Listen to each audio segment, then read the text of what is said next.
This lecture will be some slightly shorter lecture than usual. What I first want to do is finish off the discussion of clinical psychology from last lecture, and then have a little brief discussion about some very interesting research on happiness.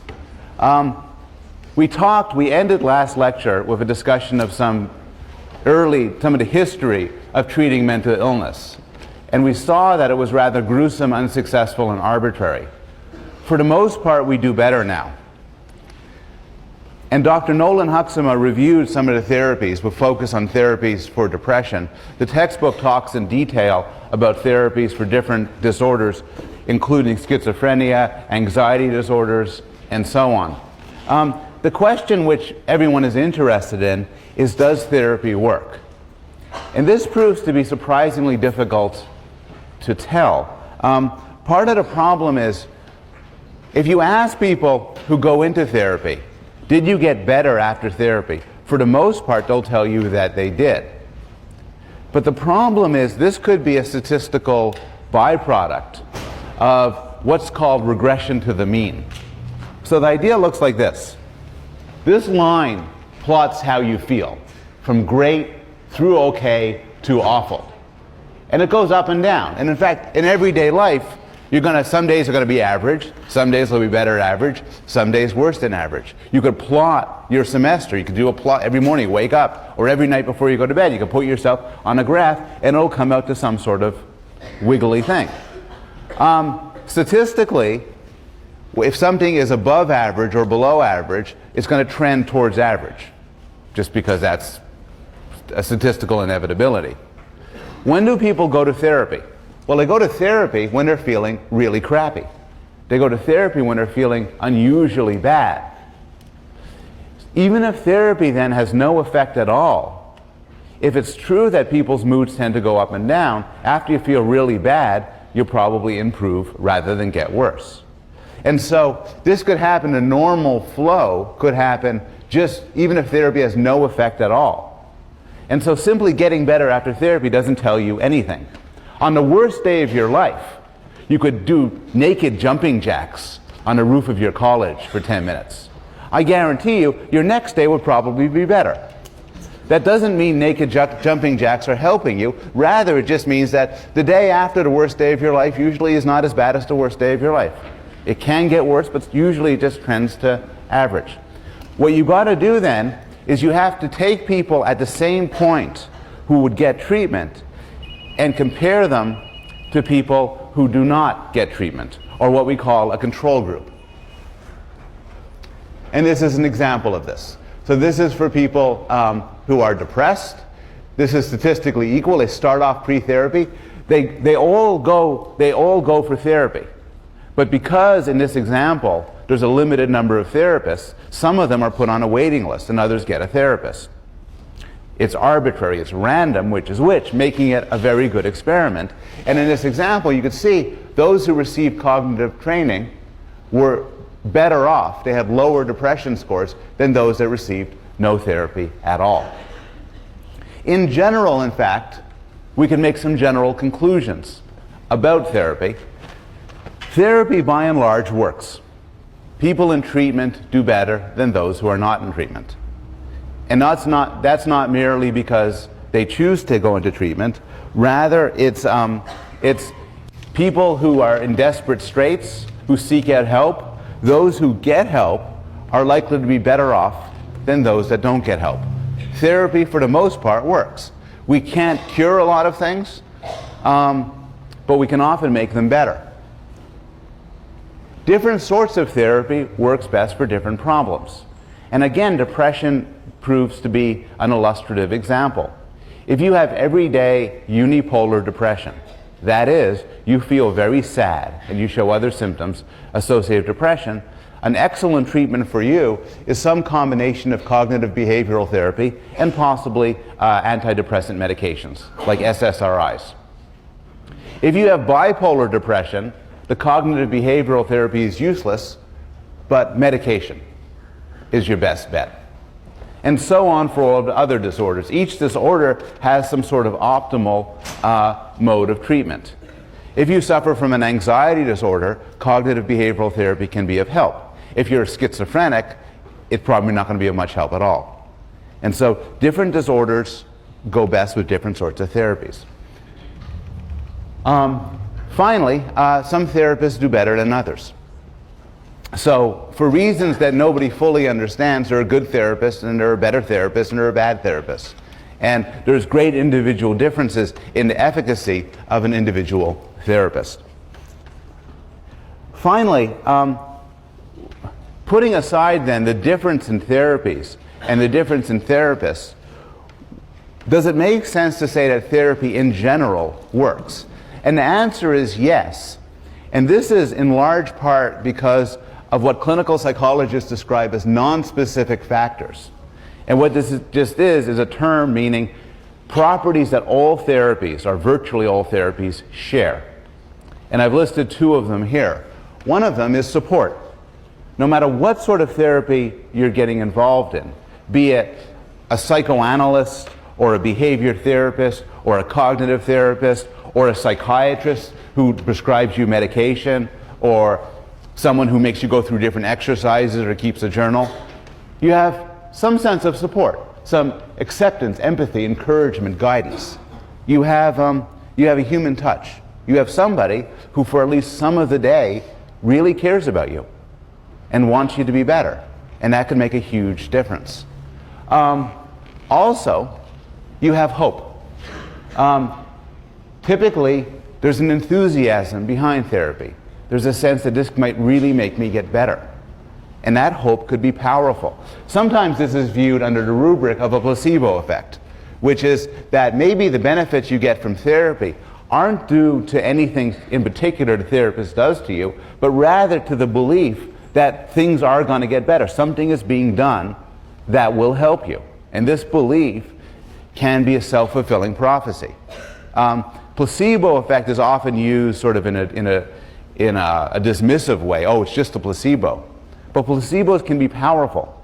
And even if it's useless from a real point, from a psychological theory point of view, even if the therapist runs around and dances, while you, I have dancing on my mind now, while you sit in a chair and watch him dance, if you believe the dancing is going to make you better, it may well help. Okay, that's all I'm going to say about therapy. Any questions about therapy? Yes? It seems like the hypothesis of regression to the mean is, like, it seems a little odd to me, like a little bit fakey maybe, that, I mean, there has to be some reason that something regresses. I mean, it seems like if you impose a mean afterwards, then of course it's going to regress if you impose a mean after doing the observation.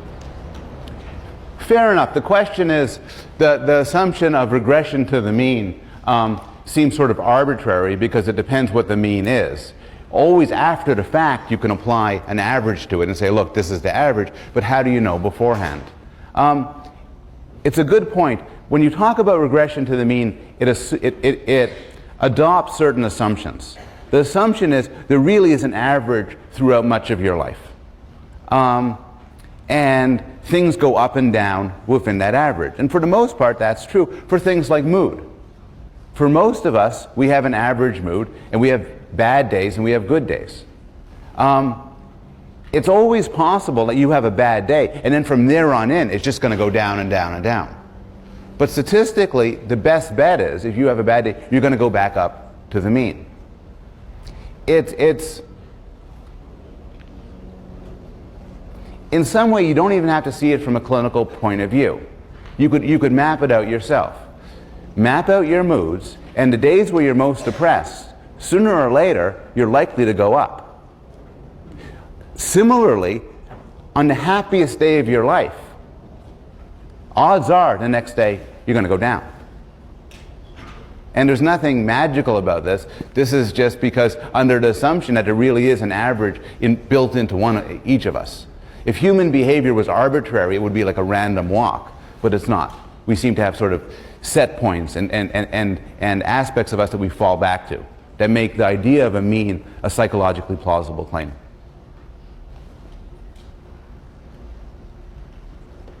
With Yes? that waiting list that kept people depressed? That's a good question. Yes, in that study, it's a perfectly good hypothesis that the sort of anxiety of being told, I see you've come here for help. We can't give it to you. Congratulations, you're a control group. Causes anxiety. In other studies, the control group doesn't know they're the control group. So sometimes you can do an intervention where you say, congratulations everybody in intro psych who did very low on the depression inventory, which many of you filled out. We're going to do something to you. And then the rest of people don't even know that they haven't been chosen. So you're right. It's a perfectly good point. Knowing you're not chosen could have a deleterious effect. And the way to respond to that is you have other studies that don't use that same method.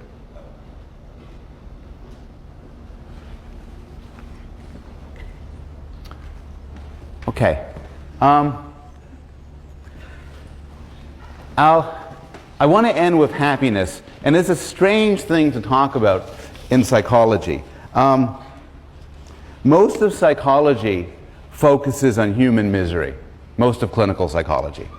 There's the psychology we spoke about through most of the semester on vision and language and social behavior, but typically when people think about interventions, what they think about is people having problems, and then we figure out how to make them better. They're schizophrenic, they're depressed, they're anxious, they're just not making it in life.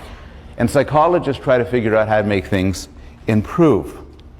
And in fact, a lot of the information I gave you at the beginning of lecture last class, where I reviewed all of the disorders, is in this wonderful book called DSM-4, the Diagnostic and Statistical Manual of Mental Disorders. If you really want to diagnose people and come to have a belief in your own mental instability, browsing through that book is a treat. Everything that can go wrong in mental life, from Asperger's syndrome to fetishes to paranoid schizophrenia, is all in that wonderful book. But a lot of psychologists have been disturbed by the focus of our field on taking bad people, people who are broken, people who are sad, and bringing them up to normal. And they've started to ask, can psychology give us any insight into human flourishing? How to take people how to study people who are psychological successes, how to take people who are psychologically okay and make them better. And this is the movement known as positive psychology, and it has its own handbook now, the Handbook of Positive Psychology, listing psychological strengths, listing virtues, ways, what psychology tells us about how we can be at our best. Some of this work in positive psychology is, in my mind, real crap. A lot of it is some combination of new age banalities by people who are striving to get more grant funds and end up on Time magazine. On the other hand, and so some of it is really bad. You could imagine this attracts every self-help huckster you could imagine. On the other hand, a lot of this work is quite neat, quite interesting, and quite promising. And what I want to do is tell you what I think is the most interesting research from this movement concerning happiness. Now, there are a lot of good books on this, and I'm going to recommend books, which I haven't been doing much in this class. Marty Seligman is the pioneer of positive psychology, and he's written an excellent book called Authentic Happiness. Jonathan Haidt is a brilliant young scholar who's also done a lot of work on disgust and morality. He did the sex with dead chicken study we discussed earlier. This is one of my favorite books, By Happiness by Nettle, because it's smart, it's beautifully written, and it's extremely short.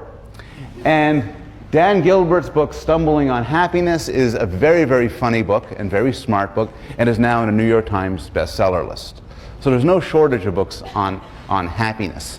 So the starting point is, and a lot of research on happiness starts with a basic question: how happy are you? And we're psychologists, so tell us on a scale of 1 to 10, where 5 is average, 10 is super duper. The most common answers, interestingly enough, are high. They're 7 or 8. How many people in this room would give themselves a 7 or an 8? How many a 9 or a 10? All right. How many a 10? Good. Good. Maxed out on happiness. It turns out that most people think that they're pretty happy. There's a Lake Wobegon effect with happiness. Most people think they're very happy. In fact, most people think they're happier than most people, which shouldn't really happen. This question, how happy are you from 1 to 10, has been asked all over the world. So, and it turns out there are slight differences depending on how old you are. There are slight differences depending on your place within a country, California versus New York. There are slight, subtle differences between men and women at different points. Somewhat paradoxically, although women are more vulnerable to depression than men, still, on average, women are slightly happier than men. The country-by-country data is quite interesting. In one study, they looked at 42 countries. The happiest people on Earth. Well, first, no country believed they were unhappy. The people in no country of these 42 countries. I mean, you're thinking there's some really bad countries to live in, and I don't know if they were tested. But of these 42, everybody said they were above average. The happiest people on Earth, the Swiss. They think they're just so happy. I was talking to people about this last night, and they suggested chocolate. The saddest people on the sample, the sad Bulgarians. You are wondering, what about Americans? Americans are actually pretty happy. 7.7 when we are a happy country, full of happy people. Now, I'm going to talk about a lot of research that's based on the data you get when you ask people how happy they are from a scale of 1 to 10. But I'm going to be honest and tell you there are reasons to be cautious about these numbers. And the reasons come from a couple of experiments. In one experiment, they asked people inside a psychology department where there was a photocopy machine. They went up to people, the people were going up to the photocopy machine to make copies, and when they were done making copies, they asked them, how happy are you with your entire life? There were two groups. Group A, they put a dime on top of the photocopy machine. So people walked around, I'm going to have to do my figure. Oh, a dime. Oh. Other group, no dime. It turned out that when asked, how good is your whole life? Group A reported greater life satisfaction overall in their entire lives.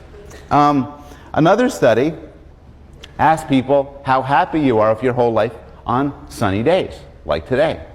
And people said they were happier on sunny days than rainy days. What's interesting is you can make this effect go away if you ask immediately before, how's the weather? These were done by phone interviews. And logically, what seems to go on is that if you're asked how's the weather, you say, oh, it's really sunny outside. And then when people are asked how happy are you with your whole life, people then say, oh, okay, I'm going to take into account the sunniness when I give my answer. Okay, so what is happiness? What are people rating when they're answering these sort of questions? And this is an extraordinarily difficult question, and one could devote a seminar to discussing it. But one simple answer from an evolutionary point of view is that happiness, forget about what is happiness, ask what's happiness for. Just like we've asked what language is for, or what laughter is for, or what hunger or lust is for. What's happiness for? And one answer is happiness is a goal state that we've evolved to pursue. It's a signal that our needs have been satisfied. Happiness is the carrot we're running towards that makes us take care of our lives. We want to be happy. An example of this is food. You're not very happy if you're starving. You want to be satiated. You want to be satisfied. So you seek out food to fill your belly. Once you've done it, you're happy. Steven Pinker summarizes the keys to happiness in a nicely evocative passage.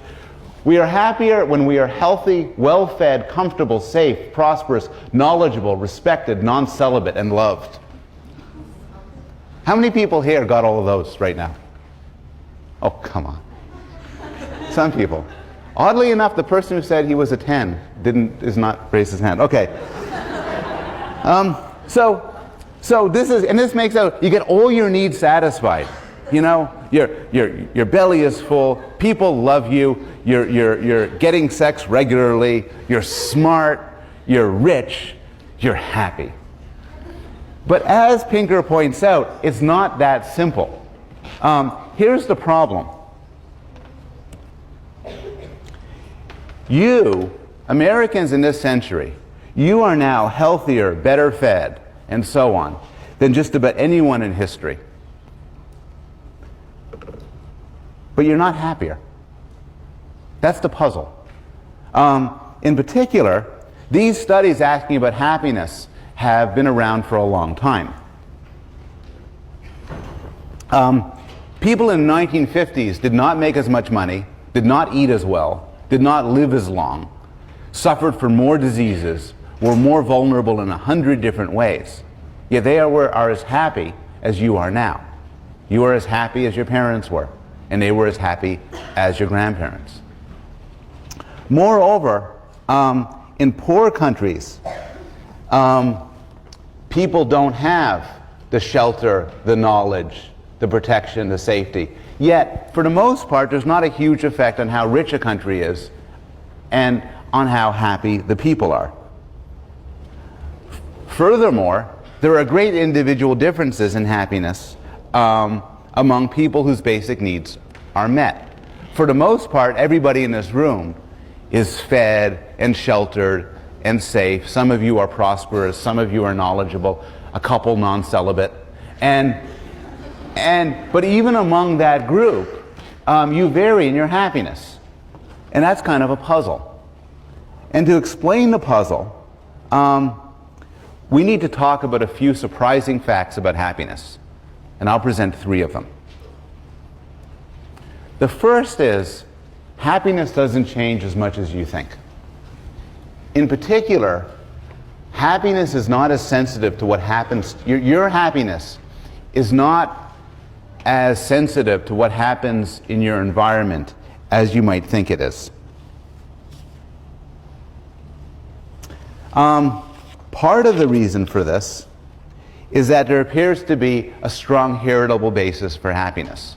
So just as we talked in the domains of personality and intelligence, there's some genetic determination, not entirely, but some, in how happy you are. And some people talk in terms of a genetically determined set point. So you have a sort of natural happiness level, maybe a range. To put it in extreme form, some people are genetically predisposed to be pretty sour, others to be pretty cheerful. Well, that can't be it. Identical twins are very similar in their happiness, but as with everything else we've discussed, they're not identical. What about life events? Wouldn't life events change your happiness? And here we're entering one of the great discoveries of happiness research. Think for a moment, what's the worst thing that could happen to you? And then ask, how much would it change your happiness? Now think for a moment, what's the best thing that could happen to you? And ask, how much would it change your happiness? And the research in happiness suggests that your gut feelings are probably wrong. And here's a couple of case studies. For many people, a very bad thing that could happen to you is to be paralyzed from the neck down in an accident. It turns out, obviously, common sense, that when this happens, it makes people very unhappy. It makes them depressed. They think their life is over. They feel terribly sad. But not for that long. After about a year, after being paralyzed from the neck down, people's happiness comes back up pretty much to where it was before, suggesting that there's a temporary effect, but not a permanent one. Many people believe that winning many, many millions of dollars in the lottery will make you happier. And it does when you open up that winning ticket, you say, I won $100 million, you say, woohoo, you are honest to God very happy. You'd say, hell, I'm at 10.5. I am very happy. A year later, you are not as happy. In fact, lottery winning may be a terrible case where it goes the reverse of what you expect. What happens when you win a lot of money is it often wrenches you away from your family, your work, and your friends, and leads you to depression and sadness. But even mundane events that would make you happy, that you think would make you happy, don't seem to last. In some research by Dan Gilbert and others, they've asked young assistant professors who are coming up for tenure, and tenure in a university system is a good thing to get because it gives you lifetime job security. How happy would you feel if you got tenure? How happy would you feel if you didn't get tenure? Prior to the last election, they asked people, how happy would you be if it was President Bush? How happy would you be if it was President Kerry? And it turns out people radically overestimated the effects of these things. Having your favorite candidate win is not such a big deal. Having your favorite candidate lose is not such a big deal either. Getting tenure or not getting tenure are really big when it happens. 6 months later and a year later, your happiness doesn't seem to be affected. The purchase of consumer goods, an Xbox 360, a nice flat screen TV, those sorts of things, make you very happy when you open up the package and set it up. But this happiness fades almost immediately.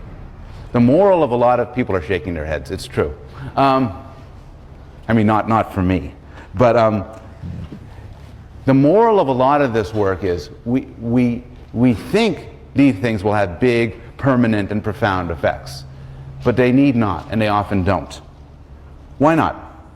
Why do we overestimate their happiness? And the technical term for this, by the way, is affective forecasting. Again, this is Dan Gilbert's work.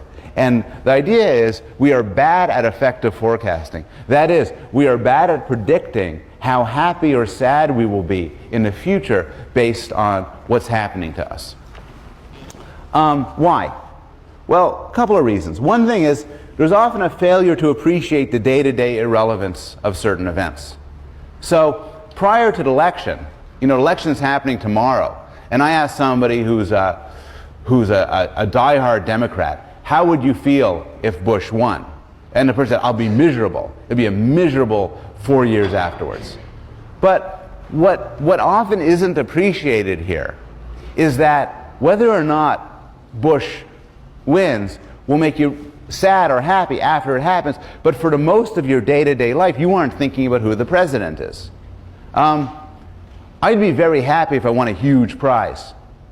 And I'd be, well, whoa, huge prize, the Nobel Prize, a Guggenheim, a MacArthur Genius Award. I get them all on the same day.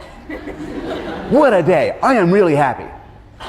But then, a month later, I'm there, and I still got my regular insomnia, and there's nothing on TV, and, and the plumber's not coming, and, my kids don't respect me, and I can't say, I can't, and the fact that, yeah, but I won the prize.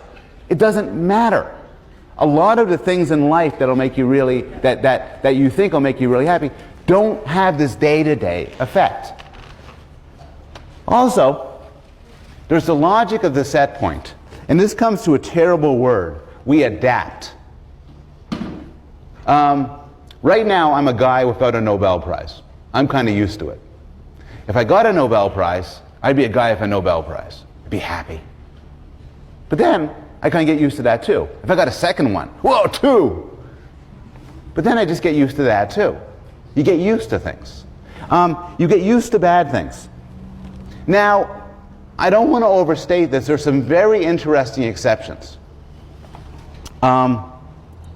So, for instance, we don't get used to noise. A lot of research suggests that if your environment is noisy, like they're doing construction around you, you can't get used to it. Your happiness drops and it doesn't come back up. Your system cannot habituate to continued noise. We adapt to good things. Winning the lottery, winning a prize, getting an A in a course. We adapt, we get used to it. Also with some surprising exceptions. One of the other surprises from happiness research is the effects of cosmetic surgery, like breast enhancement and breast reduction. One of the big surprises is it makes people happier, and then they stay happier. And one explanation for this is how we look is very important. It's very important for how other people see us and how we see ourselves. And you never get used to looking in a certain way. So if you look better, it just makes you happier all the time. So there are these exceptions. But putting aside the exceptions, the problem of adaptation is sometimes called the hedonic treadmill. And the idea is hedonic for happy. You keep on running, but no matter how fast you run, you stay where you are. You get used to it. Habituation is like you step into a very hot bath, but you get used to it. It's a cold bath. You get used to it. A difficult environment, an easy environment, you get used to it. The story is often illustrated.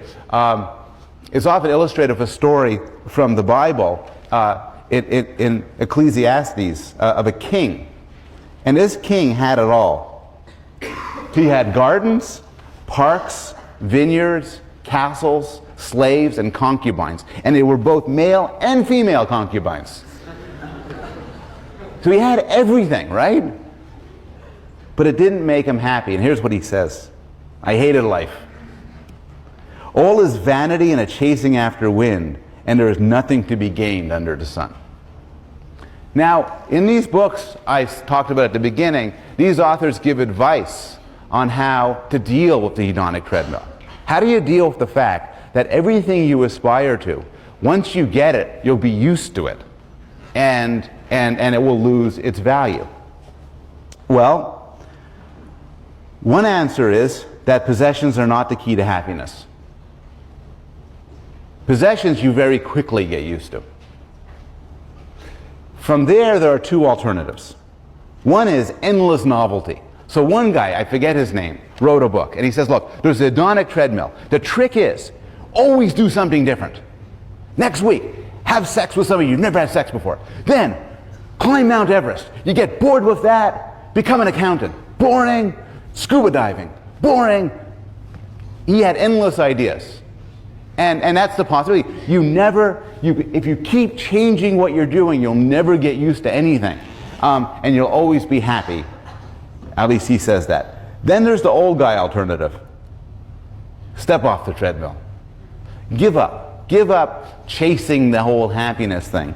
And then seek out more substantial goods that might actually not make you happy in the simple sense of a quick fix of delight, but substantial goods like friends and family and long-term projects. So the first moral of the science of happiness is that your happiness is actually rather fixed. It's fixed in part genetically, and it's fixed in part because what happens in your life you'll get used to a large extent. You raising your hands? Oh, sorry. The second one is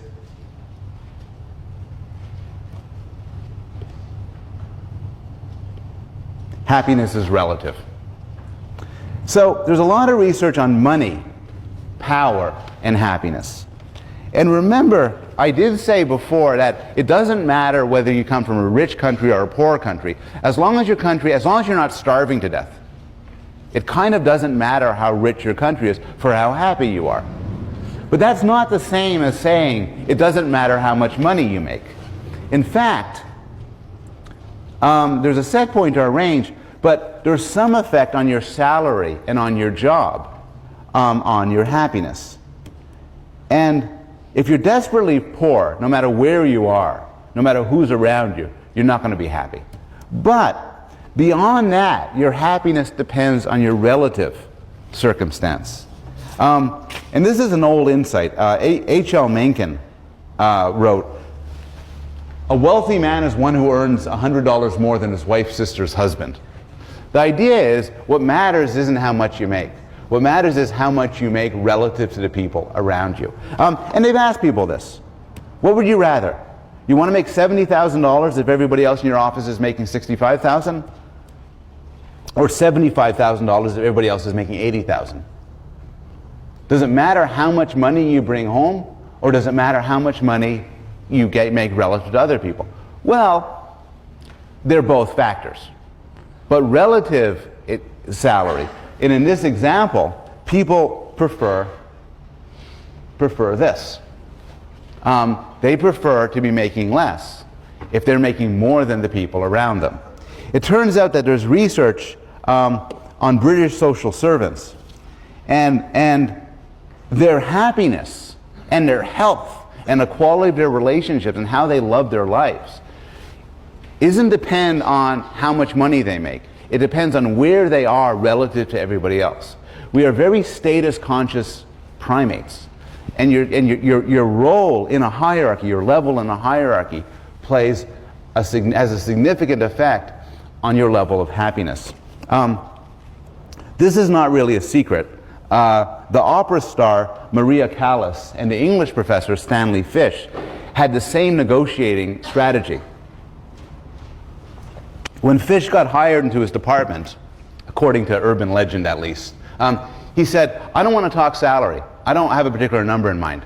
I just want to get paid $100 more than whoever's the top person in this department.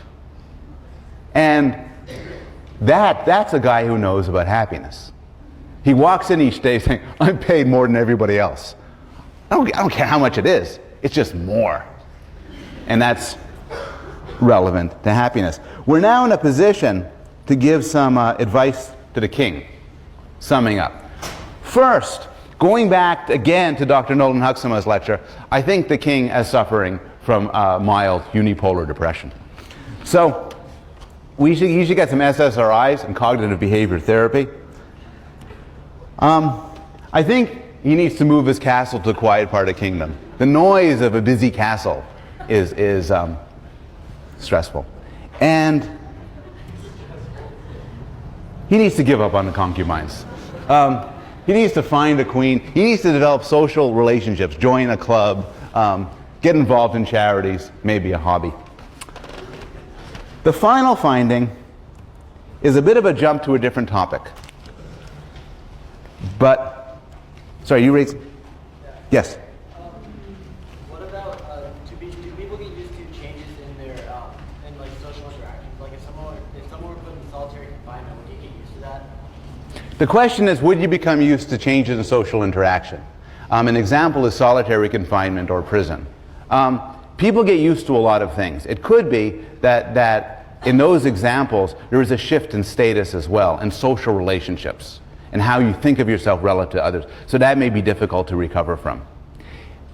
If you're popular at Yale and you go to prison, you're not going to be very happy your first few days in prison, probably. But then suppose you get popular in prison. People like you. You're the head of the book club and everything, and everything. My bet is, you'd rather not be in prison than in prison, but you'd probably be if you're a cheerful guy here, you'd be a cheerful guy in prison. The final case involves judgments of the pleasure and pain of past events. And I mentioned the Nobel Prize a little while ago as an example, but the work I'm going to talk about is actually from the one psychologist who's alive who's won the Nobel Prize. Sorry, one of the ones who's won the Nobel Prize, Daniel Kahneman. And he became interested in happiness. And you remember him from his rationality research, and this is some work on happiness. Here's an example. When you see the movie Marathon Man, it involves a dental torture scene. Imagine you're going to the dentist, and he's torturing you, or it's like a cleaning, but it's really painful, and it's terrible. You're sweaty. You're squeezing the thing. You sweat, and it lasts for an hour. And then when it's done, the dentist leans over and says, "We're done now. If you want, we could stop.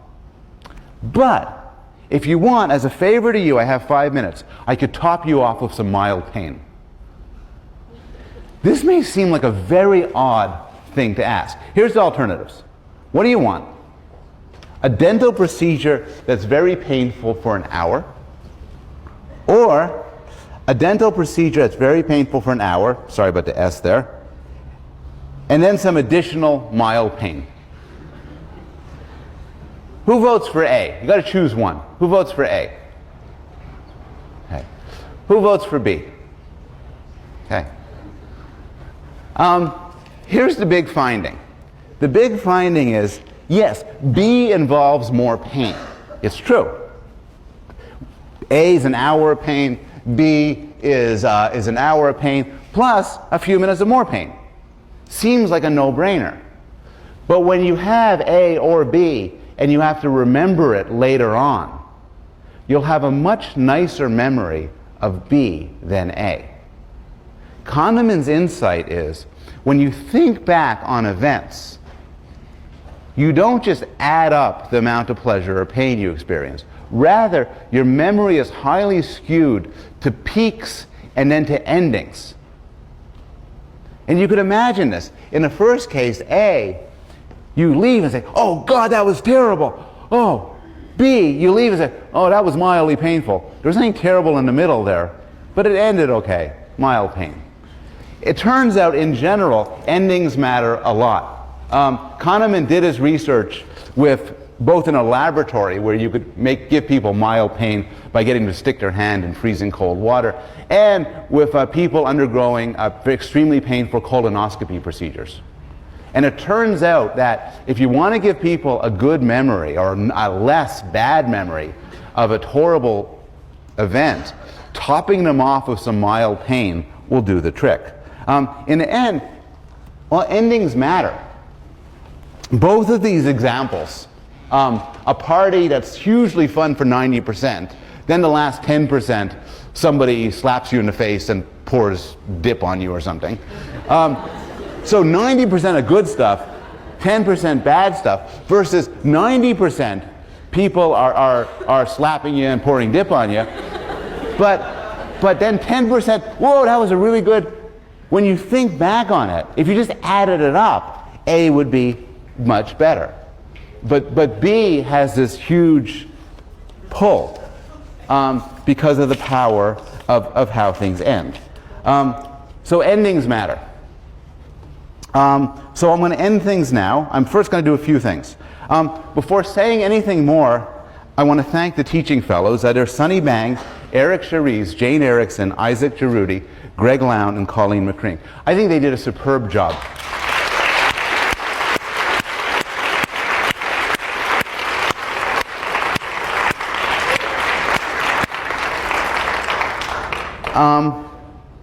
We basically reviewed all the psychology. Here was a promissory note we started with at the beginning of this semester. I think you're now in a position to answer, or at least consider answers, about these topics. About topics such as dreams, testimony, disgust, memory, depression, language, humor, and even a little bit about good and evil. This is a broad intro survey class. And the field of psychology is broad, and we've just gotten started. If you're interested, this is a great department. There's some amazing scholars here and some amazing teachers. And there are courses that go into detail about just about every topic I talked about. If you're interested in memory or social interaction or mental illness, I could point you to some great courses. I'm not taking any sophomore advisees next year because I'm on leave in the fall, but you should feel free to come talk to me if you want any specific advice or suggestions. Now, I know not all of you are going to end up majoring in psychology. Some of you will choose cognitive science instead. But on a more serious note, I know for some of you this is the last, maybe the first, but the last psychology class you'll ever take. And so I want to close this course by emphasizing two themes. The first one is a bit of humility. There are some very basic questions about the mind, and I've tried to be honest about this throughout the course. There are some very basic questions about the mind that nobody knows the answer to yet. We know the brain is the source of mental life, but we don't have any understanding at all about exactly how this happens, about how a physical object, a lump of meat, can give rise to conscious experience. We know that about half of the variance in personality, but half the differences between people are due to genetic factors, but we don't know how to explain where the other half happens. It has to be experienced, but we have no real good theories of the sort of experience that makes one person adventurous and another one timid, one bitter and one satisfied. We know a lot about the social influences that can drive people to do terrible things to one another, but we don't know the answer to the maybe harder question of why some people are immune to these influences. Why some people do good things, perhaps even heroic things, regardless of the circumstances that they find themselves in. So there's an enormous amount left to do. It's an exciting field just because there's just so much more we need to understand. The second theme is more optimistic. And this is the idea that we're going to eventually come to answer these questions and many more questions through the sorts of methods we've been discussing this semester, through constructing scientific theories, evolutionary, neurological, developmental, computational, and testing them through experimental and observational methods. This is the idea that in the end, the most important and intimate aspects of ourselves, our beliefs and emotions, our capacities to make decisions, even our sense of right and wrong, can be explained through constructing and testing scientific hypotheses. Now, the reason why I'm optimistic is I think there's been some success stories where we really have learned some surprising and important things about the mind, and there's no reason to expect this way of proceeding to fail us in the future. In the very first class on the brain, I ended by talking about people's worries here. And I'll be honest that some people find it a scary prospect. Some people believe that a scientific approach to the mind takes the specialness away from people, that it diminishes us somehow. And I don't agree. If there's anything I've tried to persuade you through the course, it's that the more you look at the mind and how it works from a serious scientific point of view, the more you come to appreciate its complexity, its uniqueness, and its beauty. This has been a great course to teach. Thank you for coming, and good luck on the final.